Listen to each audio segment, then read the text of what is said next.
نحمدہ ونصلی ونسلم علی رسولہ الکریم اما بعد۔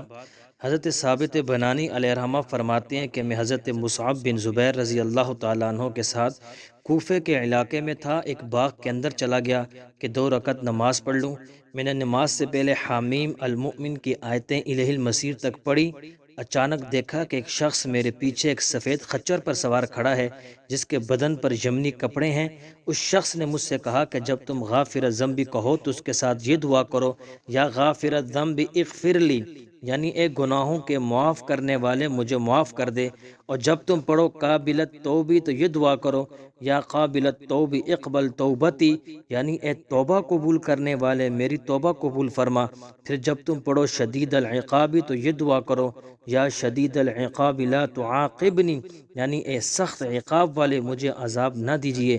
اور جب ذی الطول پڑھو تو یہ دعا کرو، یا ذی الطول طل علی بخیر، یعنی اے انعام و احسان کرنے والے مجھ پر انعام فرما۔ حضرت ثابت بنانی کہتے ہیں کہ یہ نصیحت اس سے سننے کے بعد جو میں نے پلٹ کر دیکھا تو وہاں پر کوئی نہیں تھا۔